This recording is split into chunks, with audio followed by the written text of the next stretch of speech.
Bonjour à tous, bienvenue sur la chaîne YouTube Mécanique Sportive. C'est Nicolas comme d'habitude, mais dans un contexte un petit peu différent.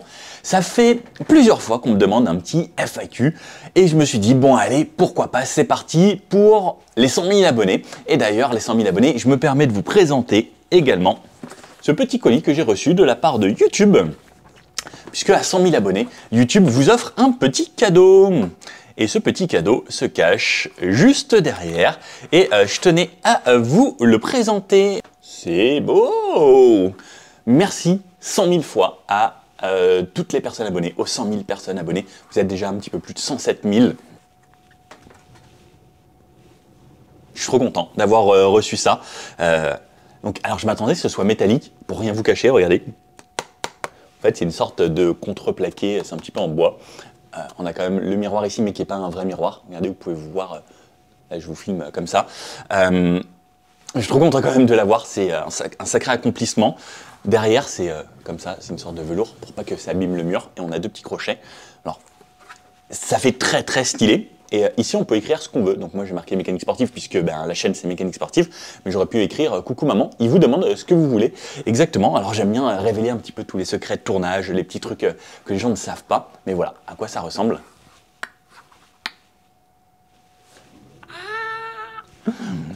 Je l'ai eu. Donc, il vous dit Presented to Mécanique Sportive for passing 100,000 subscribers. YouTube. Donc en gros, je te présente parce que tu as réussi à passer les 100 000 abonnés.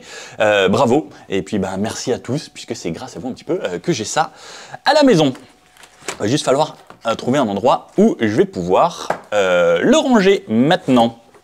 Bon, si on fait cette petite vidéo, c'est parce que vous m'avez posé des questions. Je vous ai demandé un petit peu sur YouTube et sur Instagram de me poser des questions. Donc, je vais aller regarder toutes les questions et on va y répondre petit à petit. Le but, c'est de vous dire un petit peu comment cette chaîne a commencé. Là, on est début janvier 2024. Cette chaîne a commencé le 1er janvier 2019 et je vais vous raconter un petit peu tout ça en répondant à vos questions. Donc, c'est parti pour les questions que, en fait, j'ai allumé cet ordi, mais que j'ai laissé sur cet ordi. Voilà, c'est parti pour les questions. J'ai pas trop trié vraiment l'ordre, j'ai pris un petit peu comme ça vient. Il y a pas mal de gens qui ont posé plusieurs fois la même question, donc je vais regrouper un petit peu certains thèmes.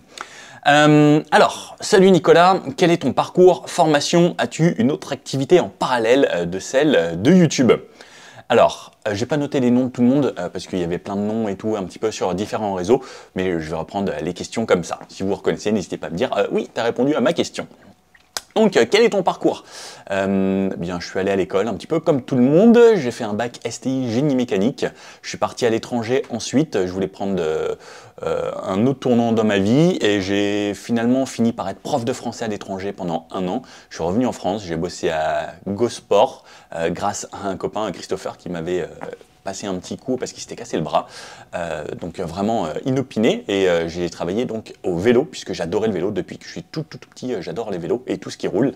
Ensuite j'ai traversé un autre GoSport, je suis passé à Decathlon, ensuite je suis rentré à la SNCF où je suis resté 9 ans à la SNCF.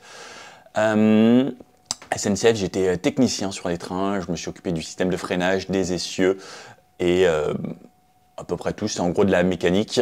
Et ensuite, donc j'ai démissionné de la SNCF 3 jours avant le début du Covid. C'était un très très mauvais moment dans ma vie. Je supportais plus la SNCF, c'était impossible pour moi de rester là-bas pour diverses raisons. Pas la même mentalité, enfin plein de choses qui différaient en fait de ce que j'avais dans la tête.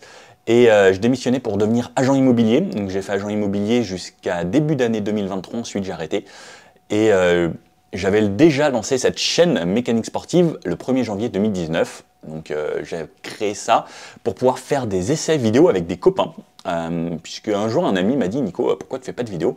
Et je faisais déjà de la photo. Alors vous pouvez peut-être voir là, il y a quelques photos, quelques exemples. J'en ai plein d'autres de l'autre côté. Où ça par exemple, c'était un bon exemple. Je faisais de la photo de voiture et des amis avaient des belles voitures. Puisque j'avais rencontré des gens dans les Cars & Coffee et autres. Et je m'étais dit, tiens, je vais faire des photos de voitures, parce que j'adorais déjà la photo de base. Je faisais des photos de vélo, de BMX, etc., de paysages. Et j'ai bien aimé tout de suite aussi la photo de voiture. Et je me suis dit, ça peut être cool de pouvoir essayer des voitures grâce à des copains qui avaient des belles voitures. C'est pour ça que vous pouvez voir les premiers essais sur la chaîne. C'était une McLaren 650S, une Alpine A110, les toutes premières, les premières éditions, une GT3 RS de notre copain Spinergy avec qui j'ai fait pas mal de vidéos. Il y avait une Nissan GTR d'un ami Tino. D'ailleurs, Tino, c'est une des personnes qui m'a aussi motivé à faire de la vidéo, puisque j'ai fait quelques clips vidéo avec lui. On a tourné avec des artistes, j'ai pu faire des interviews incroyables. J'ai travaillé au Metropolis, coucou à Terry aussi, que peut-être certains connaissent, qui m'a permis de faire des soirées assez incroyables. J'ai bossé avec LMFAO, j'ai bossé avec l'équipe de Cyril Hanouna, j'ai bossé pour Soprano, j'ai bossé pour le rappeur Taiga. Enfin, tout ça, c'était un petit peu grâce à ça.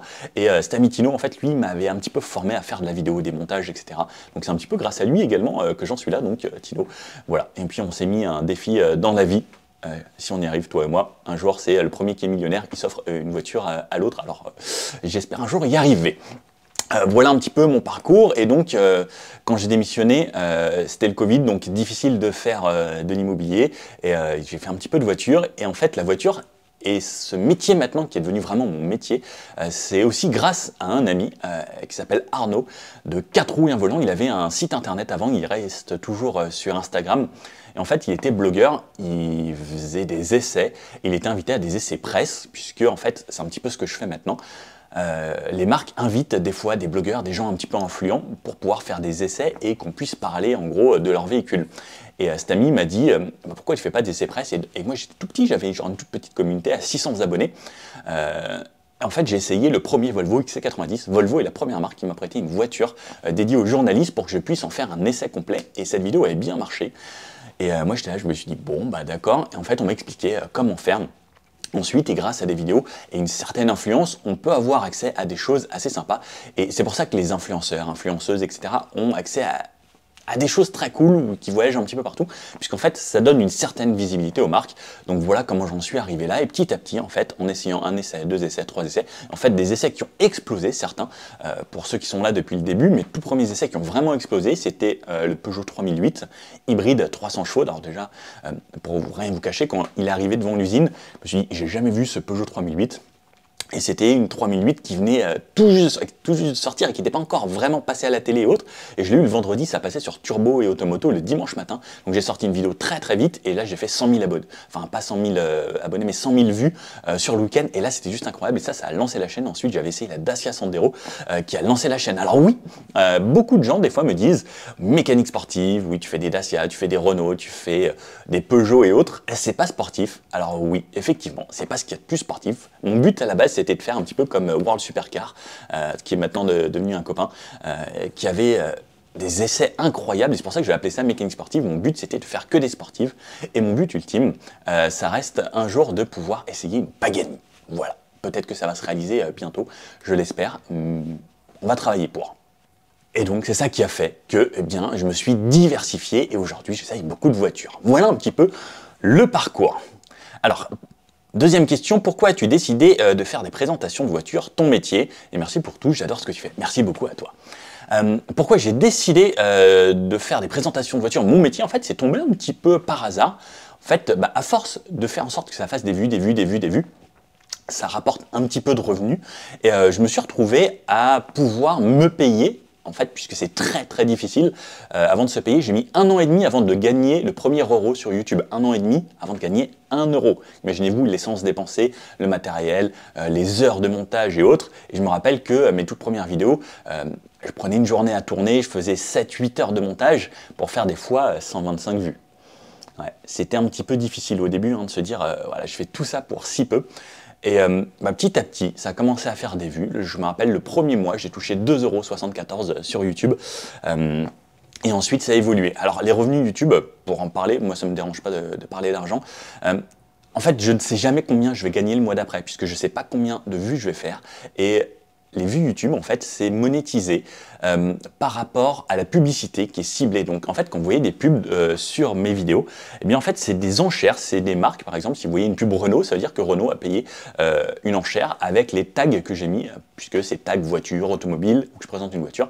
Et en fait, les gens qui vont acheter ces tags, c'est des enchères. Si quelqu'un a mis plus cher, en fait, ça va monter. Et selon les périodes, eh bien, ça va monter plus haut ou plus bas. Donc, je ne sais jamais combien je vais me payer ou combien je vais être payé à la fin du mois ou le mois d'après.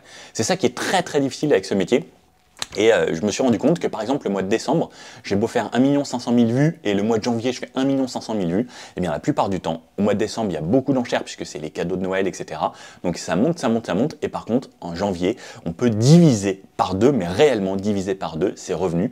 Donc c'est assez difficile, ça peut faire très mal à des gens qui disent ah, on va faire que grandir, et en fait non, et il y a des mois où ça chute et c'est difficile. Et pour rien vous cacher, je suis toujours au statut auto-entrepreneur, donc c'est que je ne suis pas millionnaire et malheureusement je ne gagne pas encore bien ma vie. Il y a des youtubeurs qui s'en sortent très bien. La plupart des gens qui gagnent beaucoup d'argent, c'est grâce à des placements de produits dans des vidéos. J'avoue que j'en fais très peu. Les marques me prêtent des voitures mais ne me payent pas. Donc clairement, je ne suis pas payé par les marques pour essayer des voitures ou en dire du bien. J'en dis absolument ce que je veux. Et l'avantage également de ce côté un petit peu presse, c'est, je me suis dit au début, tiens, on va me prêter des voitures. Tu dois forcément être gentil, alors que non. La première marque m'avait dit, écoute, c'est la liberté de la presse, tu dis ce que tu veux du moment que c'est constructif, à partir du moment où une voiture est mauvaise, tu as le droit de le dire si elle est mauvaise, mais il faut expliquer pourquoi. Et si tu le fais, eh bien la marque ne peut rien dire. Par contre, si tu dis c'est nul, là par contre ils vont pas t'aimer. Et je comprends, ce serait compréhensible. Donc voilà, c'est devenu mon métier un petit peu parce que ça a fonctionné. Et je me suis dit, bah vas-y, ça fonctionne, on vit qu'une fois. Et je me suis dit un truc, je sais pas si vous avez vu le film Yes Man, mais je me suis dit, dans la vie, dis oui à toutes les opportunités qui vont t'amener là. Et ça va te créer des choses de folie. Et puis bah voilà, on en est là quoi. Question suivante. Salut Nicolas, super tes vidéos, celle de la Porsche Dakar est dans mon top 1. J'avoue que ça c'était aussi dans mon top 1, je me suis éclaté. Pour ceux qui n'ont pas vu la Porsche Dakar, allez la voir, incroyable. Tu t'es bien éclaté, ouais effectivement. Et c'est rare qu'une marque laisse autant de liberté à des journalistes. Ma question c'est comment t'es venu l'idée de présenter une voiture sur YouTube? Donc voilà, on répond un peu à la question. Et c'est un petit peu ce que je viens de répondre un petit peu juste avant, parce que j'ai pas relu les questions avant de recommencer. Donc voilà, on a de la liberté. Le but c'est juste de pas casser les voitures, il faut y faire attention, ça reste des belles voitures. La Porsche Dakar c'était une super voiture, je me suis fait plaisir, on a fait un petit peu de buzz. Vous êtes plus de 6 millions de personnes à avoir vu le contenu que j'ai créé avec cette Porsche Dakar et je vous en remercie. Alors ça c'est une question qu'on me pose souvent. Comment fais-tu pour garder un tel rythme de parution? Eh bien, je ne sais pas si ça se voit, je commence à être fatigué. En fait, dans la vie, on n'a rien sans rien. Il y a cette phrase française qui dit « on n'a rien sans rien » ou « quand on veut, on peut » ou « il faut se donner les moyens ». Eh bien, je me donne les moyens, je ne lâche rien, je ne dors pas beaucoup, je travaille à fond, j'essaye de faire 80 heures par semaine. Alors, c'est très difficile d'enchaîner tout le temps, mais mon but, c'est d'y arriver. Et je me suis dit, dans la vie, je veux y arriver, je veux que Mécanique Sportive devienne une des plus grosses chaînes auto françaises. Il va peut-être y avoir des évolutions, peut-être en 2024, peut-être en 2025. On va essayer de faire plus d'essais avec Clémence, j'aimerais qu'il y ait d'autres rubriques qui se créent sur la chaîne. Voilà, mon but c'est de devenir un des plus gros médias français sur l'auto, donc je ne lâche rien et je regarde beaucoup de trucs de motivation, les trucs c'est genre tu lâches rien, tu continues et j'avoue que ça me motive un peu et puis d'avoir tous ces retours, toutes ces vues, tous ces commentaires positifs, eh bien j'avoue que ça motive. Alors je sais pas combien de temps je vais tenir, j'aimerais bien au bout d'un moment ralentir un petit peu et faire que vraiment de l'actu ou les nouvelles voitures qui sortent. J'aimerais bien également développer le côté un petit peu voiture historique, voiture de collection, mais étant tout seul, c'est très difficile, donc peut-être qu'il y aura des nouveaux intervenants sur la chaîne qui feront des rubriques, par exemple occasion ou autre. Question suivante, pensais-tu arriver un jour à 100 000 abonnés et quelle est ton impression quand tu les as atteints?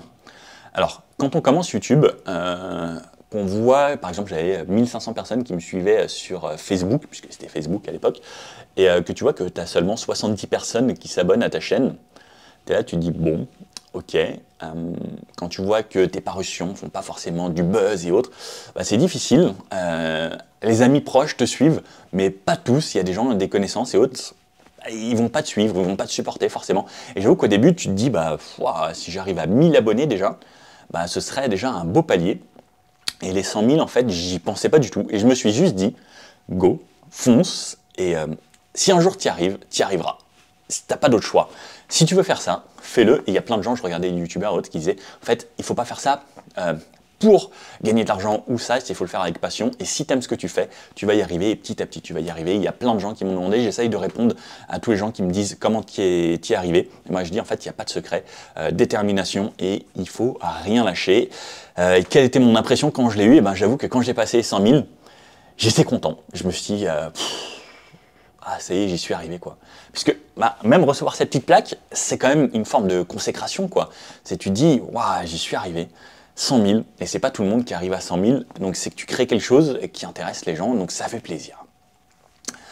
Bonjour, félicitations, y a-t-il possibilité d'offrir une belle voiture à un abonné? Alors ça, c'est quelque chose que j'aimerais énormément faire. Mon but, ce serait même d'offrir une voiture par an à un abonné. Alors ça, il faudrait que je puisse gagner de l'argent. Comme je vous dis, je reste encore auto-entrepreneur, donc clairement, ça veut dire que je gagne même pas assez d'argent pour bien vivre moi. D'ailleurs, j'aimerais bien, moi aussi, qu'on m'offre une voiture. Je me dis, pourquoi pas, hein, si un jour je crée une petite cagnotte et on est 100 000 abonnés, j'aimerais juste une Caterham, même si chaque abonné donne juste 1 euro, j'ai de quoi me payer ma Caterham, ce serait vraiment très très cool. Donc j'aimerais beaucoup pouvoir offrir chaque année une voiture. Je vais y arriver, je sais que je vais y arriver et chaque année je vous offrirai une voiture neuve avec 1 an d'assurance. Je vais y arriver, je ne sais pas comment encore, il y aura des petits concours, des choses. Mais chaque année, je vais vous offrir une voiture. Je ne sais pas si c'est pour 2024, je ne sais pas si c'est pour 2025, mais on va y arriver, c'est sûr et certain, c'est quelque chose que je vous promets. Je veux faire ça, faire plaisir aux gens qui me suivent. Ça va arriver, voilà, c'est tout ce que j'ai à dire. J'y travaille, pas tout de suite encore, mais je vais y travailler. C'est une idée que j'ai déjà dans la tête depuis l'année dernière.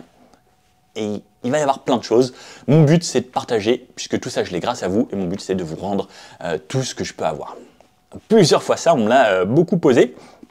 C'est des gens qui ne suivent pas forcément très très bien, puisque je le dis souvent. Quelle est ta voiture aujourd'hui? Et quelle est ta voiture de rêve? Quelle est ma voiture aujourd'hui? Eh bien, je roule en Citroën Saxo 1,5 litre de 1998 que j'ai racheté à un copain. C'était la voiture de sa maman. Voilà, elle a 300 000 km, elle roule. Je ne dis pas que c'est une voiture qui roule très bien, j'ai plus de fenêtre à gauche, le vérin de la portière est abîmé, elle claque beaucoup, elle pue un peu, elle est déchirée à l'intérieur, mais elle roule. J'ai réussi à faire 1380 km avec le plein d'une Citroën Saxo diesel. Je roule comme un papy. Si vous me croisez sur la route, je suis toujours fil de droite, même derrière un camion, à 90 ou... voilà, tranquille, je suis pas pressé, je roule avec des belles voitures, donc je n'ai pas besoin de m'acheter une belle voiture. J'avais une Mazda MX-5 2 litres performance, dont j'ai fait une vidéo sur la chaîne avant, qui en fait était chez moi. Et en fait, pourrissait sur le parking, il y avait de la mousse sur la toile et autres, parce que je n'avais pas le temps d'utiliser ma voiture, parce que je faisais que utiliser les voitures presse ou des voitures pour des essais. Donc malheureusement, je n'avais pas le temps d'utiliser ma voiture, donc j'ai décidé d'arrêter. J'ai eu cette MX-5. Des fois, j'achetais des motos l'été, mais maintenant j'ai la chance de pouvoir essayer des motos également prêtées par la presse pour pouvoir vous faire des essais. Donc, je n'ai plus vraiment de véhicule et j'ai un petit scooter après avoir fait un essai d'un Honda Forza 125. Un an après, je m'en suis acheté un pour pouvoir justement aller chercher les motos l'été et pour aller chercher des voitures avec ma Saxo. J'en changerai peut-être à un moment. Quelle est ta voiture de rêve? Alors, il y a rêve, rêve et rêve.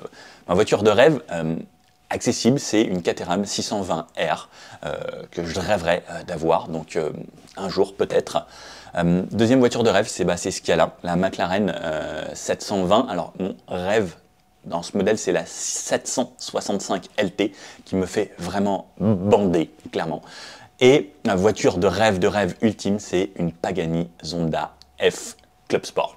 Rêve ultime, un jour, voilà. C'est comme je dis, j'ai créé cette chaîne pour mon but, un jour, essayer une Pagani Zonda. Mon rêve, c'est ultime, c'est d'en avoir une. Il y a un youtubeur américain, Stradman, qui lui est passé à une Bugatti, qui vient de s'acheter une Koenigsegg. Je me dis que rien n'est impossible. Alors, quand tu fais des vidéos en français, c'est pas comme des vidéos en anglais, puisque l'anglais, ça touche le monde entier. Le français, on est cantonné à une beaucoup plus petite région. Donc, je pense pas en arriver là, mais on sait jamais. Pourquoi pas? Ensuite, quelle est la meilleure voiture pour toi de tous les temps?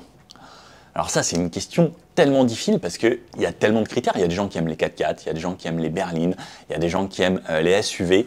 Sinon, dans mon top 3, Je pense que la classe S Maybach, c'est une des meilleures, dans ce que j'ai essayé en tout cas.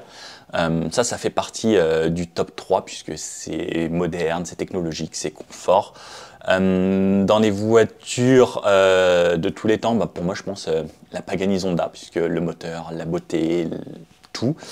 Et si on devait prendre un SUV ou un truc comme ça, ouais, je pense le Mercedes 6 roues. Enfin, c'est pas forcément le meilleur, mais c'est, je pense, le truc le plus indécent que j'adorerais avoir également un jour.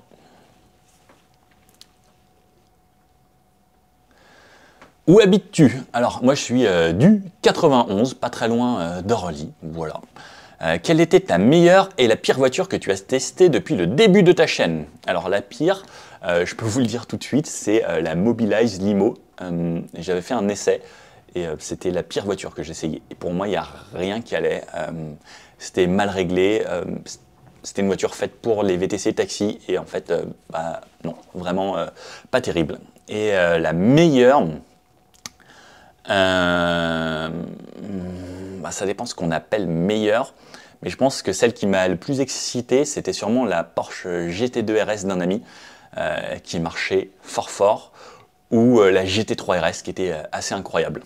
Bah, j'avoue que Porsche ils sont très forts, même si la McLaren 720S Spider reste aussi dans le top, mais ouais, je pense 720S Spider et GT3 RS, ou GT2 RS. Voilà, c'est mon petit top 3. Salut, la Saxo sera-t-elle remplacée par un VE ou une thermique? Donc voiture électrique, je ne pense pas parce que pour le moment je suis en appartement donc j'ai pas de borne de recharge donc trop compliqué et comme elle fait de chez Peugeot à chez Mazda, chez Renault à chez BM, et bien en fait j'ai pas le temps de recharger ou sinon ça me forcerait à m'arrêter. Pour moi, actuellement, le véhicule électrique, c'est pas une solution. Enfin, pour mon utilisation, même si je fais de la ville, ça pourrait être top, mais j'ai pas de quoi recharger. Donc, non, pas de VE. Un thermique, si je prends une nouvelle voiture, ce sera forcément une voiture critère 1, puisque j'habite en région parisienne, je dois souvent aller dans Paris, et ça me fait chier, tous ces critères. Ça m'embête énormément, mais pas le choix, donc je prendrai une critère 1 pour pouvoir continuer à rentrer dans Paris. Salut, j'ai une question. Est-ce que tu aimes la raclette? Je vais en décevoir sûrement beaucoup. J'aime pas la raclette, j'aime pas la fondue, tout ça. J'aime pas le fromage. Je suis plutôt genre bonne viande avec des bonnes épices, tout ça. À quand un road trip? Très très bonne question ça. On va peut-être organiser ça avec Clémence sur 2024, des road trips avec des voitures et faire des découvertes, des trucs assez cool. C'est en cours de réflexion et ça va sûrement se faire. On va peut-être se faire un pilote en 2024 pour pouvoir en faire. La prochaine caisse que tu achètes, une Caterham, une Porsche ou... prochaine caisse que j'achète, alors c'est peut-être ma future remplaçante de Saxo, puisqu'il va falloir la remplacer. Et prochaine caisse plaisir, ouais, ce sera la Caterham. Je veux une Caterham, absolument. Voilà, je pense que je l'ai dit assez de fois. Salut, pourquoi pas une vidéo où tu recommandes quelle voiture par segment est la meilleure, citadine, berline, voiture électrique, etc. Alors ça, ce serait top de pouvoir faire des top 3 par exemple. Il faudrait que je pense à le faire, mais faire ce genre de vidéo, ça me prend également du temps, c'est de la recherche, etc. Je ne veux pas vous dire de bêtises, donc c'est pour ça que je vous fais des essais, chaque fois complets, détaillés. Créer des tops comme ça peut être une bonne idée. Pourquoi pas prendre quelqu'un sur la chaîne en 2024 ou 2025 qui vous fera ça et qui sera dédié à vous faire les tops des essais et des vrais classements et quelqu'un qui soit vraiment très calé parce que je veux que ce soit un truc global, je veux pas que ce soit un top genre c'est la plus belle. Ou, sauf si vous me dites que voilà, on voudrait juste les tops, c'est la plus belle, c'est la plus économe, c'est la plus chère, c'est la plus performante.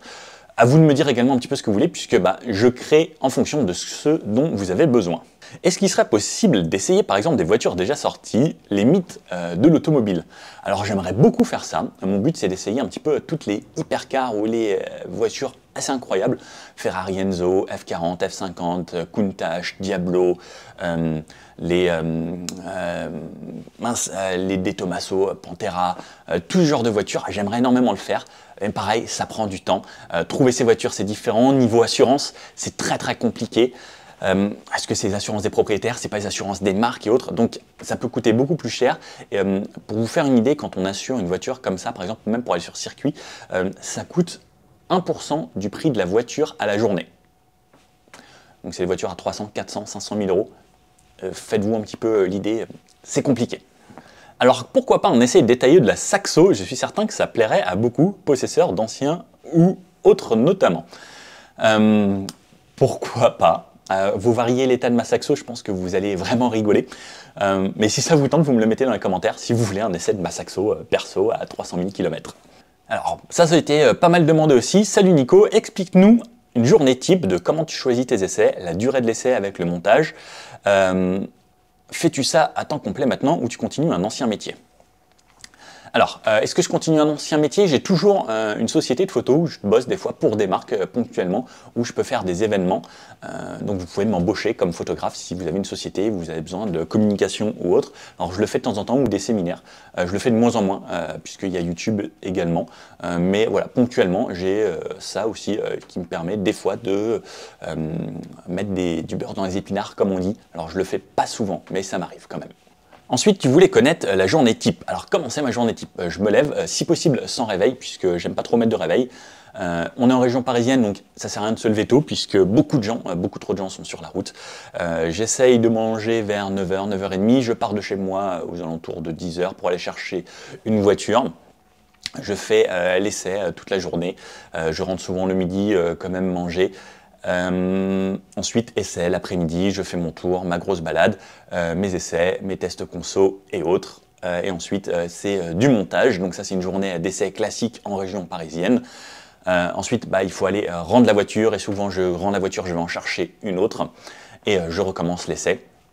Pour une journée où je fais des essais avec la presse, donc tous les essais que vous pouvez voir sur Automoto, Turbo et autres. Donc maintenant, les gens d'Automoto, Turbo, c'est devenu des copains. Je pensais pas du tout à ça quand j'ai commencé ce métier.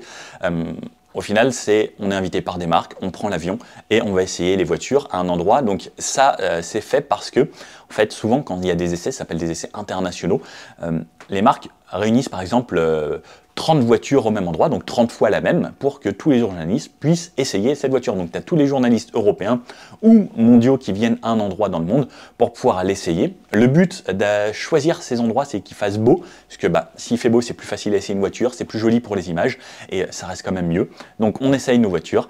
Il y a des marques qui nous invitent, donc le soir, on arrive, on fait une conférence de presse. Ça dure 1h30, on parle avec les experts, les designers, les ingénieurs qui nous expliquent un petit peu tout sur la voiture pour qu'on puisse vous retranscrire tout ça. Et ensuite, le lendemain, il y a des essais ou certaines marques. Ça, c'est beaucoup plus compliqué et j'aime pas du tout. Il faut prendre le premier avion de la journée à Roissy à 6h du matin. Donc moi, autant vous dire que je suis dans le 91, je me lève à 3h30 du matin pour prendre le taxi, aller à Charles de Gaulle. Il faut bien sûr arriver en avance, ensuite prendre l'avion. 6h du matin, on prend l'avion. On arrive par exemple en Espagne, on arrive, on prend une navette, on va essayer la voiture, on l'essaye, on mange rapidos le midi, on réessaye l'après-midi, on revient à l'aéroport et on rentre le soir. Il est 19-20 heures et moi dans l'avion, je me fais le montage et ça, j'avoue que c'est hyper épuisant et des fois, il y a des semaines où c'est assez incroyable. Je voyage énormément, je prends beaucoup l'avion et c'est vraiment fatigant. J'avoue que à suivre le rythme, c'est pas forcément tous les jours facile, mais voilà, c'est quand même une expérience cool de pouvoir essayer ces voitures avant tout le monde et pouvoir vous faire des vidéos et que vous puissiez savoir un petit peu ce que vous allez voir ou acheter pour ceux qui le font. Salut Nicolas, bien sûr j'ai 1000 questions me viennent, mais je te demanderais si tu avais une carte platine, de quoi transporter, stocker autant de voitures que tu veux, quel serait ton garage parfait et les raisons de ton choix. Mon garage parfait donc, la Caterham, la voiture fun par excellence, la Pagani Zonda, la voiture de rêve par excellence, une Koenigsegg CC XR parce que j'en ai rêvé, un Mercedes 6x6, une Rolls-Royce Phantom, les toutes dernières, une Saline S7, une Pagani Zonda Révolution, une AC Cobra Big Block avec le 7 litres, une McLaren 765 LT, une P1, une LaFerrari, peut-être une 918 parce que j'ai eu la chance de mettre les mains dessus et j'avoue que c'était quand même assez excitant, et peut-être des vraies voitures de rallye et une Formule 1. Voilà, je pense que ce serait le garage de mes rêves. Et après il y aurait quelques motos, un petit roadster, une M1000R, une M1000RR, parce que c'est les deux motos les plus exceptionnelles que j'ai essayées et j'ai adoré. Sûrement un petit super motard, genre une Multistrada V4S, et un scooter, genre un XADV, parce que j'adorais ce truc là aussi, puisque je fais également des essais moto. Personne ne m'a posé de questions sur la moto, mais je fais également des essais moto. Et voilà, je pense qu'on est pas mal. Ça fait un petit garage assez sympa. Et ah oui, un Porsche Taycan Cross Turismo, parce que je trouve que c'est la voiture électrique par excellence, assez incroyable. Autre question, salut. Alors plutôt qu'une question personnellement, je demanderais davantage une espèce de top ou de classement de véhicules par budget, par exemple, voire motorisation. Tu es plutôt bon client à vrai dire, tu parais aimer toutes les caisses que tu essayes. Et pour la majorité des gens, ça pourrait être pertinent d'avoir un avis tranché, même si, et je pense, ça resterait un poil subjectif. Ou des autos qui se démarquent ou un guide d'achat. Donc comme je disais tout à l'heure, un guide d'achat, j'aimerais bien, pourquoi pas le faire, il faudrait que j'y réfléchisse. Donc, qui dit que je suis plutôt un bon client, on va dire que quasiment toutes les voitures de nos jours sont des bonnes voitures. C'est rare qu'il y ait des voitures qui soient plus bonnes de nos jours. Dans les voitures qui sont vraiment pas terribles, il y a Dacia Spring, puisque bah voilà, vraiment voiture chinoise pas ouf, ou la Mobilize Limo, qui pareil était une voiture chinoise et qui était importée. Et voilà, c'est les deux voitures pour moi qui sont pas folles et vraiment qui sont vraiment en dessous du lot. Sinon, on va dire quasiment tout reste quand même aujourd'hui une assez bonne voiture. J'ai connu ta chaîne avec seulement 900 abonnés. Ma question, comment as-tu fait pour avoir autant de marques qui te prêtent des véhicules? Moi j'ai essayé, mais je n'ai peut-être pas la bonne méthode. Alors, effectivement, à 900 abonnés, c'était très difficile. Clairement, si un jour vous voulez devenir influenceur, essayeur auto, que ce soit dans la voiture, dans les motos, dans les vélos ou quoi que ce soit, en fait, il faut déjà vous créer une communauté. Et ils vont simplement regarder en fait, la qualité du travail que vous allez faire et l'audience que vous amenez. Si tu fais 50 vues par vidéo, malheureusement, la marque elle n'a pas intérêt à te prêter une voiture. Si tu commences à faire 10, 15 000 vues par vidéo, bah là pour une marque ça va devenir intéressant, donc elle va te prêter une voiture. Ou un vélo, ou une moto, ou peu importe ce que c'est. Il faut une audience.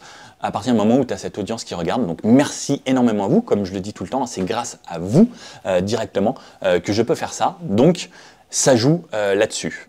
À quand une RCZ-R dans ton émission? Comme je disais, en fait, je fais beaucoup de voitures récentes ou neuves. Je fais très peu de voitures d'occasion, puisque pour raison d'assurance, quand c'est celle de quelqu'un, c'est plus compliqué. Mais pourquoi pas? Alors, quelqu'un qui a posé pas mal de questions en une. Alors, j'aimerais que tu répondes aux questions suivantes. Quelle était la voiture qui t'a le plus impressionné cette année? Alors, cette année, en 2023, je pense que c'était la Model S Plaid avec son accélération qui était démentielle, où c'était assez incroyable puisque la voiture faisait tout super bien et avec une puissance démesurée. C'est pas la plus puissante, mais c'est celle qui m'a sûrement le plus impressionné au niveau accélération, niveau relance, et même au-dessus de 100, ça montait jusqu'à 200, mais avec une facilité incroyable, et j'adorerais pouvoir essayer la Model S Plaid avec le pack track sur circuit avec les freins carbone céramique pour voir ce que ça donne, parce que c'était quand même assez impressionnant. Quelle est la voiture qui t'a le plus déçu cette année? Cette année, j'avoue que j'ai fait quand même beaucoup de choses. Je pense pas avoir été déçu cette année. L'année dernière, oui, avec la Mobilize, comme je disais, mais cette année, j'ai pas forcément été déçu. Serait-il possible de faire des essais longue durée road trip en France? Eh bien là, il y a une vidéo qui va sortir, ou qui est peut-être déjà sortie quand vous verrez la vidéo, avec une série 5 20D pour faire vraiment un test un petit peu consommation, mais c'est pas vraiment road trip où je monte un petit peu. Mais comme je disais, ça, je vais le développer aussi. Quelle est ta voiture perso? Donc Citroën Saxo. Et il suit, j'aimerais que tu l'expliques en détail. Je l'explique en fait, c'est parce que juste, elle vaut pas cher. Je suis quelqu'un d'assez économe, j'ai pas besoin de grand luxe ou autre, je vis vraiment dans la simplicité. Donc voilà pourquoi Saxo, et puis elle roule, elle m'emmène d'un point A à un point B, et quand elle va mourir, eh bien je rachèterai une autre toute petite voiture vraiment pas chère. Serait-il possible de faire une vidéo avec 100 bornes comme tu les as rencontrés dans la world première du Duster? Alors 100 bornes, c'est devenu des très bons copains maintenant, on se croise assez souvent, comme je l'expliquais en fait, c'est tous les journalistes, tous les gros influenceurs, tous les youtubeurs, Caradisia, Largus, en fait on est toute une petite sphère, on se connaît tous, on est quasiment tous des copains, c'est un milieu où tout le monde s'entend plutôt bien, et c'est difficile en fait de croiser un petit peu les mondes, sauf sur YouTube on arrive à le faire, mais par exemple des médias, moi j'étais trop pour faire des vidéos avec Largus, Caradisiac et autres, mais en fait ces médias traditionnels, eux, n'ont pas vraiment le droit puisqu'en fait ils travaillent pour un média, et en fait c'est un petit peu de la concurrence entre eux. Alors sans borne, pourquoi pas, Vincent et Cédric, si ça vous tente, on se fait une petite vidéo ensemble, ce sera avec grand plaisir puisqu'on essaye souvent les mêmes voitures, on est souvent aux mêmes endroits, donc je suis plutôt chaud, si eux aussi sont chauds, on se fera peut-être des vidéos croisées. Faire un essai de camping-car. Alors pourquoi pas faire un essai de camping-car? Je m'y connais pas forcément trop en camping-car, je vous ai déjà fait quand même le van, le Space Nomad de chez Renault qui était assez cool. Pourquoi pas camping-car? Si j'ai de la demande, c'est la demande qui va faire que je vais faire une vidéo. Si j'ai pas de demande, je vais pas le faire puisque travailler, payer l'essence, faire le déplacement, faire les montages pour faire 100 vues, clairement, en fait, faire 15 heures de boulot minimum plus le coût que ça me prend. Et si c'est pour gagner 1,20 €, c'est pas rentable. Donc malheureusement, je suis une société, hein, je dois gagner de l'argent. Et enfin, la marque que tu préfères le plus et celle que tu aimes le moins. Alors, je pense que la marque que je préfère le plus, j'y suis venu petit à petit et c'est une des marques qui me plaît énormément, c'est Porsche, puisque ça reste des voitures exceptionnelles, c'est une direction incroyable, c'est des voitures puissantes, sportives, et je pense que quasiment toutes sont quand même de très très bonnes voitures. Et celle que j'aime le moins, c'est très très difficile ça. Il n'y a pas vraiment de marque que j'aime le moins, j'essaye d'y réfléchir comme ça. Non, il n'y a pas de marque que j'aime le moins. Enfin, j'essaye un petit peu de tout et chaque marque a quand même des atouts. Alors quand c'est des voitures pas chères, elles sont bien parce qu'elles sont pas chères. Quand c'est des voitures très chères, des fois ça peut être ça, mais il n'y a pas forcément de marque que j'aime le moins. Comment fais-tu pour essayer autant de voitures? Tu me fais rêver avec les sportives.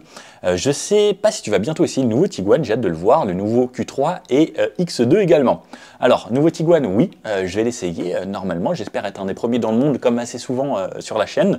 Et Q3 et X2, bien sûr, je vais le faire cette année, dès que c'est arrivé et que je peux les essayer, ça va être en ligne. Hello, bravo pour les 100 000 abonnés, ça leur représente un sacré accomplissement. Oui, effectivement, merci beaucoup. Pour ma question, j'ai l'impression que tout se casse la figure, hausse des taxes, racket permanent des automobilistes, passage forcé à l'électrique.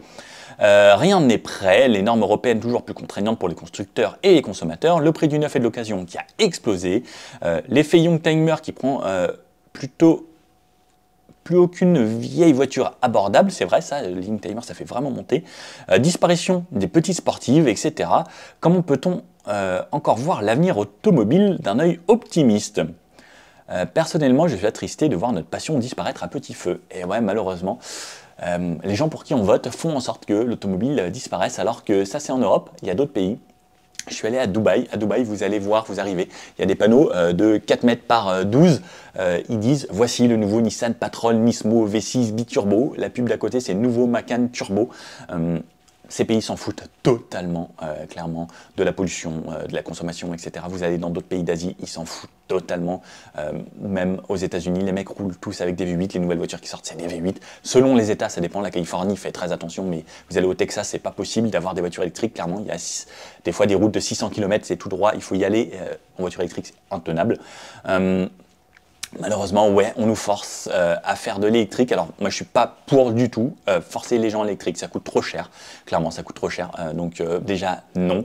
Le prix des voitures augmente. Alors, ça, c'est le truc qui me rend le plus fou. J'ai acheté ma Saxo 400 €. Enfin, voilà. Quand j'essaie des voitures, on va dire que la moyenne de ma chaîne, ça tourne aux alentours de 50 000 €. Il y a des voitures à 100 000, 120 000, 130 000. Et pour moi, là, ça devient vraiment démesuré. Donc, je suis d'accord avec toi. Tout devient trop cher, malheureusement. Il y a de plus en plus de technologies, alors les constructeurs le font par ça. Les voitures électriques, c'est là aussi où les constructeurs font d'énormes marges. Alors certes, une batterie, ça coûte cher, mais quand on voit le prix qui explose, ça me rend dingue. Je pense à un titre personnel que, comme on a le bonus en France, les marques se gavent encore plus parce qu'elles savent que ça fait un petit peu moins cher pour le consommateur puisque l'État donne cette partie. Donc j'en suis sûr qu'ils prennent une marge supérieure. Et d'ailleurs, on peut le voir que dans certains pays où il y a des bonus, les voitures sont plus chères que dans les pays où il n'y en a pas, ou quand certaines marques sont exportées dans d'autres continents, les voitures valent moins cher. Alors on s'adapte au niveau de vie, mais ça m'embête quand même. Je trouve ça vraiment trop cher. Même une Dacia Spring, 23 000 € pour ce que c'est beaucoup trop cher pour moi. Ça devrait valoir, en vrai, maximum 10 000 €. Mais quand je vois que même un scooter électrique aujourd'hui, ça vaut entre 8 000 et 15 000 €, je me dis que ouais, ça va mal. Donc j'ai vraiment hâte. Alors Renault, Volkswagen vont sortir la ID2, la R5. Et Citroën qui vient d'annoncer la nouvelle C3 à un prix défiant toute concurrence. J'ai hâte que là, tout ça là, toutes ces petites voitures reviennent. Il faut arrêter avec les grosses voitures, des grosses berlines, faire de plus en plus gros, des plus grosses batteries. Il faut nuancer. Peut-être que l'hydrogène, ce sera l'avenir. Pour moi, il faut nuancer, il faut garder de l'essence ou du diesel. Diesel, pour les gens qui roulent, ça reste toujours le top niveau consommation. Des Pour moi, il faut des petites voitures. Les gens n'ont pas besoin de grosses voitures. Arrêtez de vous inventer une vie et de dire on a besoin de plus gros, vous avez des grosses familles. Mais combien de fois dans l'année vous utilisez ces grosses voitures? Il faut que ce système évolue. On devrait tous avoir des petites voitures électriques pour ceux qui vivent en ville ou qui n'ont pas besoin de bouger, des toutes petites voitures. La Honda E par exemple, c'était l'exemple typique de c'est le top pour tous les jours, mais il faudrait que les gens puissent pouvoir recharger. Ça c'est compliqué, on n'a pas les infrastructures, mais ensuite des petites voitures pour moi seraient le top du top et qu'on puisse louer facilement et pas cher des grosses voitures pour les week-ends ou les vacances. Pour moi ce serait ça, l'avenir. Allez, une petite dernière question, aurons-nous le droit de rêver pendant des essais ultra luxe style Bentley, Rolls? Alors j'y travaille petit à petit, n'étant pas un vrai média comme Turbo, Automoto, etc. C'est difficile d'atteindre ces marques. J'ai demandé à Rolls-Royce, j'ai demandé à Bentley. Pour le moment on m'a dit, alors il y a certains youtubeurs qui arrivent à les avoir, je ne sais pas comment ils font. Moi on m'a dit non pour le moment, donc j'espère que ça va arriver. Je travaille pour la chaîne Mécanique Sportive. Actuellement, on fait environ 1 200 000, 300 000 par mois, donc plus d'1 million de vues par mois, c'est gigantesque. Mon premier objectif, c'était d'arriver à atteindre le niveau que les gros médias ont. J'ai réussi à dépasser les statistiques de l'Argus. J'en suis très content, j'en suis très fier, parce que je tourne tous les mois à des meilleurs stats qu'eux. Mon but maintenant, c'est de passer Caradisia, qui sont souvent aux alentours de 2 millions, 2 500 000. C'est d'en arriver au-dessus et continuer, progresser. Toujours pouvoir vous faire du contenu de qualité. J'espère que ça vous plaît. Si vous êtes là, c'est que oui. J'espère que j'ai répondu un petit peu à toutes vos questions.